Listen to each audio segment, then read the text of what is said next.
When we last left off, we had just finished putting up most of the T-posts. At least along this line we had finished. We still need to do the corner bracing here, but we had ran out of materials. And so that is one of the things that we're going to tackle shortly. Our goal today is really to finish this line all the way to the carport.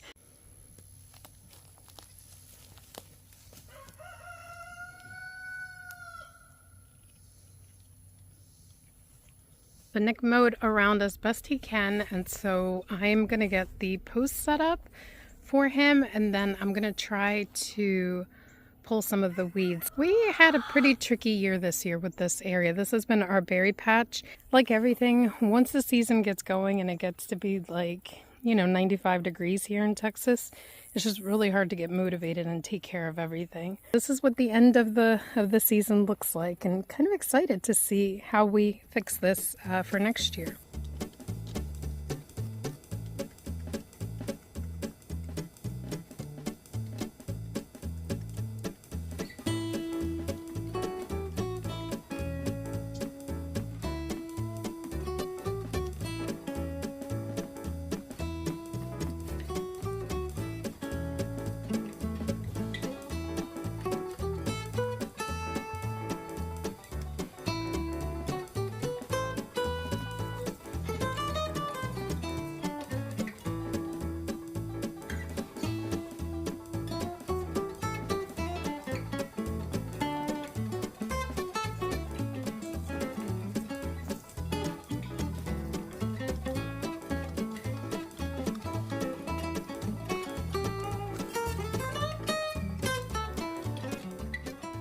Trying to set the line with the twine, and obviously there's a different kind of material that you can use.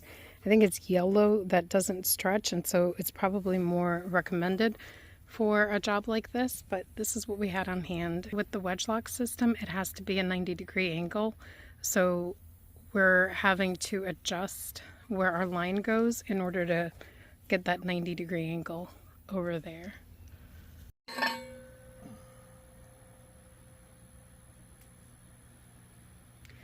Nick got the line down, and it's going to be tricky because we have so much up and down here and divots, so it'll be tricky, but we're gonna work with what we have and see how we can make it work. But 4 posts and then we can have a dinner. What do you think about that, Nick? 4 posts and then we can have a dinner, and then we get on this tomorrow again. Aaron, are you not liking the new line? You know something is coming, don't you? Wait, do you think we're playing a game? You want none of it? Okie dokie. We got the one side of the fence area with the T-post in. Got a corner in because we had the wedge lock braces come in. But we're going to call it a night and eat. We're back at it today. This is where we left off, so I'm going to be weeding a little bit more. It's actually looking cleaner, which is nice.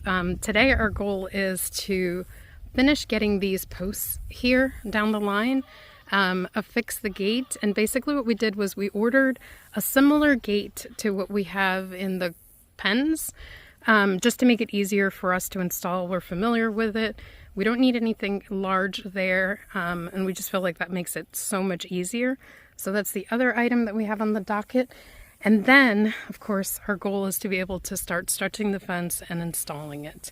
So let's see how far we get. Teamwork makes the dream work, and we got Josh and Nick and me, of course. We have a water line that runs from about the corner of the carport and ties into the water source for where the girls are. And so what I did was I started digging, because I know it's about 18 inches deep. And so I started digging to see if I could find it, because this is where our last post is supposed to go. It doesn't look like there's anything there, so I think we're secure to end our fence line here.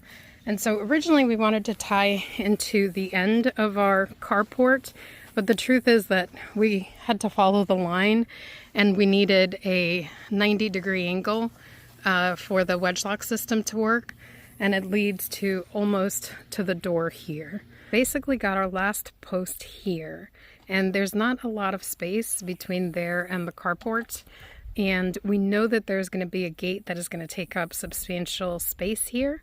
So what we're doing is we're putting in the last post, then we're going to do the wedge box system, which will have that slant, and so that'll tell us where the next post is going to go. And then we're going to adjust the fence and add the post that we need. So we had done our normal measurement with the normal size posts and done the 16 inches up in order to get that cross brace, but because of the incline, the standard measurement did not work. So we found a smaller post to use, and I think that's going to work.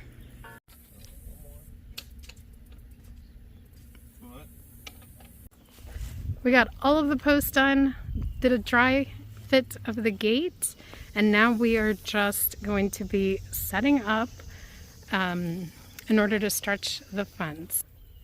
Some of these posts aren't fully in, so we're going to be pounding them in a little bit better once we start stretching the fence. But again, it's so exciting because progress is progress. Even though technically this is not going to take them out of our porch, it's going to slow them down a teensy bit until we get to the other part of the project, which is in the front there. So progress is progress. How are you feeling? And there you have it. There's a number of things that we wish we had a tractor for, but we try to make it work. Unfortunately, our tire blew out. You see, it's just completely busted. So we're just gonna have to keep on keeping on. It's hard work. Yes. Hard work pays off. I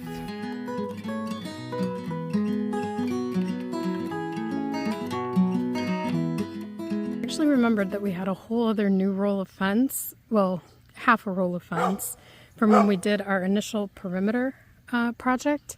So we went and got it because it's going to be easier to maneuver this small stretch of space, and then we'll start with the new one as we go down the line. This is the official start. We're going to get... I cut off the very end knobs, like this part of the very end piece, because again, this had been a fence that we had been working with before, and so that's what we're going to wrap around here, I think. Yes or no?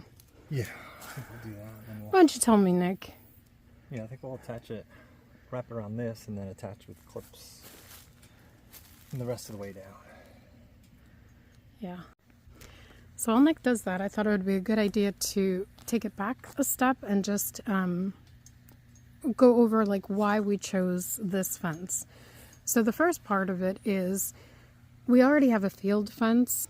I don't know if you could see the orange survey ribbon, but that's where our property goes to. There was already a fence here that was barbed wire, but it was falling apart, and so it really wasn't keeping anything out or in. So one of the first projects we did in order to stop some of the dogs from coming onto our property was we added this fence here. We selected it based on the fact that it was field fence and that it would be easy for us to install, and that it provided us a little bit more security than just the 5-strand barbed wire fence. So that's one of the first reasons, and it was one of our first projects.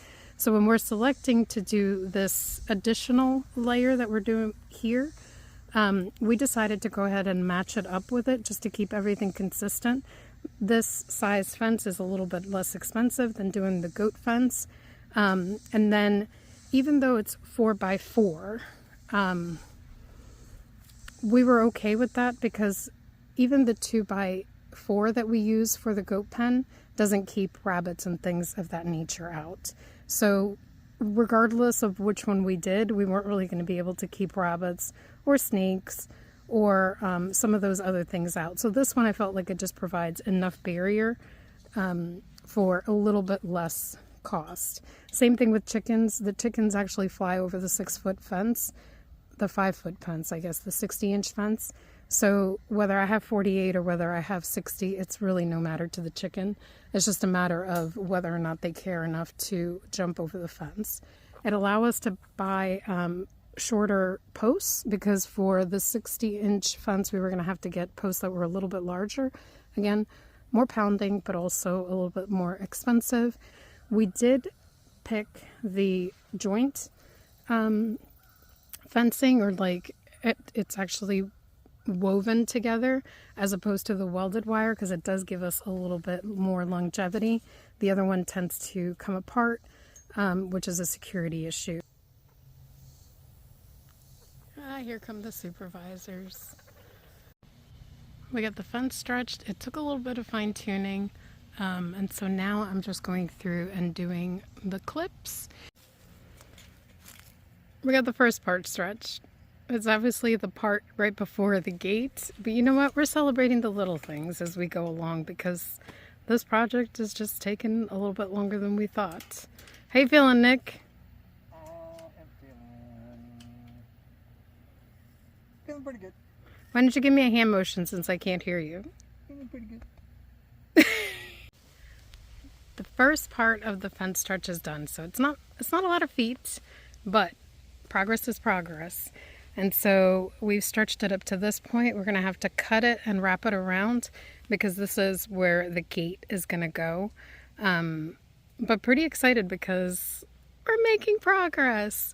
So I mentioned we had gotten a new clip bender, and to be honest, I really like my old one so far.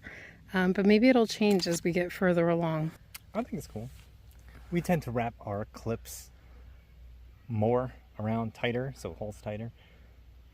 I don't think you have to, just the way the clips are made. Just so there's enough tension, but it's a little bit harder to do it with that clip bender. But I think you nailed it, Nick. Wow, look at that. So, is that the girl? Yeah. Yikes. We got quite a bit of these. I think they're called cow killers out here. Velvet ants. Yeah, they're velvet ants, and basically the girls don't fly, but they have stingers that are pretty painful, and the boys do fly and they don't have stingers. So keep going.